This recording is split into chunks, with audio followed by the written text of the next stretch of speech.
অসমৰ ডিব্ৰুগড় জিলাৰ খোৱাং শান্তিঘাটত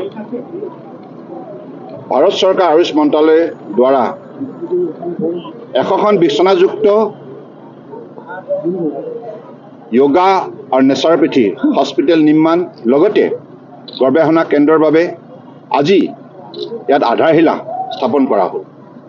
100 কোটি টকা ব্যয় কৰি এই চিকিৎসালয় নিৰ্মাণ কৰা হ'ব। পৰম্পৰাগত চিকিৎসা পদ্ধতি ইয়াত ব্যৱস্থা শক্তিশালী দিয়া হ'ব। অসম চৰকাৰে এই কেন্দ্ৰটো নিৰ্মাণ কৰাৰ বাবে 45 বিঘা মাটি দিছে। গতিকে সেইবাবে মই অসম চৰকাৰৰ মাননীয় মুখ্যমন্ত্ৰী ডক্টৰ হিমন্ত বিশ্ব শৰ্মা ডাঙৰীয়াক ধন্যবাদ জনাইছোঁ। আৰু ইয়াৰ স্থানীয় আমাৰ ডিব্ৰুগড় জিলাৰ প্ৰতিটো অঞ্চলৰ পৰা আজি ৰাইজে আহি এই আধাৰশিলা স্থাপন কৰিব লগা কাৰ্যসূচীটো সফল কৰাৰ বাবে মই ডিব্ৰুগড় জিলাৰ 7টা বিধানসভা সমষ্টিৰ ৰাইজক বিশেষভাৱে ধন্যবাদ জনাইছোঁ। আৰু মই আশা ৰাখিছোঁ ইয়াৰ স্থানীয় দিহিং খামতিঘাটৰ লগতে স্থানীয় এই জিলাৰ ৰাইজে এই গোটেই নিৰ্মাণ কাৰ্য সম্পূৰ্ণ নোহোৱা পৰ্যন্ত আন্তৰিকতা সহযোগিতা আগবঢ়াব। আৰু এই কেন্দ্ৰটোৰ তাৎপৰ্য এইটোৱে, গুৰুত্ব এইটোৱে যে পৰম্পৰাগত চিকিৎসা পদ্ধতি যোগা আৰু নেচাৰোপেথি এই ক্ষেত্ৰত সৰ্বসাধাৰণ ৰাইজে উন্নত মানদণ্ডৰ চিকিৎসা লাভ কৰিব পৰাকৈ ইয়াত সকলো ধৰণৰ ব্যৱস্থা প্ৰৱৰ্তন কৰা হ'ব। কাৰণ কেঞ্চাৰ, হাৰ্ট পেচেণ্টৰ পৰা আৰম্ভ কৰি ডায়েবেটিছৰ পৰা আৰম্ভ কৰি বিভিন্ন জটিল ৰোগৰ চিকিৎসাৰ সন্দৰ্ভত নেচাৰোপেথিয়ে কেনেধৰণে চলিউশ্যন দিব পাৰে, যোগাৰ যোগেদি কেনেধৰণে চলিউশ্যন সম্ভৱ হ'ব পাৰে, এই গোটেই কথাবিলাক ইয়াত গৱেষণাৰ যোগেদি ৰাইজক প্ৰশিক্ষণ দিয়া হ'ব। ৰাইজক ইয়াৰ বাবে সুন্দৰভাৱে শিক্ষা প্ৰদান কৰা হ'ব, চিকিৎসা প্ৰদান কৰা হ'ব। গতিকে ভাৰতবৰ্ষৰ বুকুত এতিয়ালৈকে 2টা এনেধৰণৰ অনুষ্ঠান স্থাপন কৰা হৈছে। এটা হাৰিয়ানা জাজাৰ আৰু নাংগাল আমাৰ মহীশূৰ কৰ্ণাটকা। গতিকে এইটো তৃতীয়টো অৰ্থাৎ উত্তৰ পূৰ্বাঞ্চলৰ প্ৰথমটো কেন্দ্ৰ হৈছে। আৰু এই গোটেইবিলাক সম্ভৱ হৈছে মাননীয় প্ৰধানমন্ত্ৰী নৰেন্দ্ৰ মোদী ডাঙৰীয়াৰ আন্তৰিকতাৰ বাবে, তেখেতৰ সহযোগিতাৰ বাবে, তেখেতৰ আশীৰ্বাদৰ বাবে।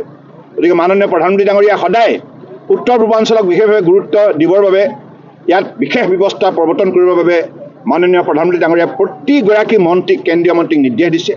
গতিকে তেখেতৰ নিৰ্দেশ আমি পালন কৰিবৰ বাবে আজি এনেধৰণে উত্তৰ পূৰ্বাঞ্চলৰ 8খন ৰাজ্যত শক্তিশালী পদক্ষেপ গ্ৰহণ কৰিছে। যোৱা 10 বছৰৰ ভিতৰত আটাইতকৈ সৰহ সংখ্যক হস্পিটেল, আটাইতকৈ সৰহ সংখ্যক pharmacy, health and wellness centre, Ayush বিভিন্ন ধৰণৰ ৱেলনেছ চেণ্টাৰ, এই সকলোবিলাক কেন্দ্ৰ আজি উত্তৰ পূৰ্বাঞ্চলৰ বুকুত গঢ় লৈ উঠিছে। গতিকে মই ভাবোঁ যে আজি মাননীয় প্ৰধানমন্ত্ৰী ডাঙৰীয়াই সকলো খণ্ডতেই তেখেতে সামন্তভাৱে গুৰুত্ব প্ৰদান কৰাৰ বাবে আজি উত্তৰ পূৰ্বাঞ্চলৰ 8খন ৰাজ্য শক্তিশালী হৈছে, মানুহৰ মনোবল বৃদ্ধি হৈছে। আৰু এই চিকিৎসাবিলাক পূৰ্বতে নাছিল, ব্যক্তিগত খণ্ডত আছিল, ৰাজহুৱা খণ্ডত ইয়াক এনেধৰণে ৰাইজৰ মাজলৈ অনা হোৱা নাছিল। মাননীয় প্ৰধানমন্ত্ৰী নৰেন্দ্ৰ মোদী ডাঙৰীয়াই প্ৰথম দেশৰ নেতা যিগৰাকী পৰম্পৰাগত চিকিৎসা পদ্ধতিক ইমান অগ্ৰাধিকাৰ দিলে। কেৱল ভাৰতবৰ্ষৰ 140 কোটি জনগণৰ বাবে নহয়, পৃথিৱীৰ 800 কোটি জনতাৰ স্বাস্থ্য সুৰক্ষিত কৰাৰ বাবে এই পদ্ধতিক তেখেতে আগুৱাই দিয়াৰ বাবে আজি WHO ৱৰ্ল্ড হেল্থ অৰ্গেনাইজেশ্যনেও আজি ভাৰতবৰ্ষৰ আয়ুষক স্বীকৃতি প্ৰদান কৰিছে, যাৰ ফলত তেখেতসকলে পৃথিৱীৰ বুকুত প্ৰথমটো তেখেতসকলৰ WHO traditional centre, global centre for traditional medicine তেখেতসকলে স্থাপনা কৰিছে ভাৰতবৰ্ষৰ জামনগৰ, গুজৰাটত। গতিকে ইয়াৰ পৰাই এই কথাটো স্পষ্ট ইংগিত দিছে যে ভাৰতবৰ্ষই ট্ৰেডিশ্যনেল ছিষ্টেম অফ মেডিচাইনত যিখিনি অগ্ৰগতি লাভ কৰিছে, ইয়াৰ যিটো best practice, best product of medicine, এইবিলাকে আজি পৃথিৱীৰ মানুহৰ হৃদয় জয় কৰিবলৈ সক্ষম হৈছে। COVID-19 পেণ্ডেমিকৰ সময়তো যি গুৰুত্বপূৰ্ণ সেৱা আয়ুষে আগবঢ়ালে, আয়ুষৰ গোটেইকেইটা ছিষ্টেম, আয়ুৰ্বেদা, সিদ্ধা, ইউনানী, সোহাৰিকপা, যোগা, নেচাৰোপেথি আৰু হোমিওপেথি, প্ৰত্যেকটা ছিষ্টেমেই আজি ৰাইজক এই COVID-19 পেণ্ডেমিকৰ সময়ত ৰক্ষা কৰাত যিখিনি গুৰুত্বপূৰ্ণ ভূমিকা পালন কৰিলে, তাৰ বাবে আজি বিশ্বৰ বুকুত মানুহৰ আয়ুষ প্ৰডাক্টৰ ওপৰত বিশ্বাস বৃদ্ধি পাইছে। আৰু ইয়াক নিশ্চিন্ত মনে আজি গ্ৰহণ কৰিবৰ কাৰণে বিশ্বৰ মানৱ সমাজ আগুৱাই আহিছে। গতিকে সেইবাবে আজি বিশ্ব বজাৰত ইণ্ডিয়ান প্ৰডাক্ট আৰু ছাৰ্ভিচেছৰ মূল্য দিনক দিনে বৃদ্ধি পাইছে। 4.5 লাখ কোটি টকা এখন শক্তিশালী বজাৰ ভাৰতবৰ্ষৰ আয়ুষে বিশ্বৰ বুকুত নিৰ্মাণ কৰিবলৈ সক্ষম হৈছে।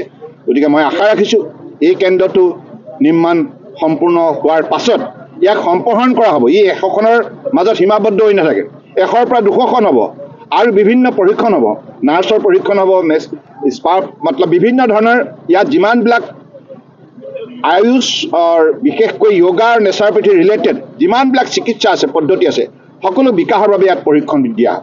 নিৰ্মাণ কাৰ্য কেতিয়া সম্পূৰ্ণ কৰা হ'ব? 2026 আৰম্ভণিতে।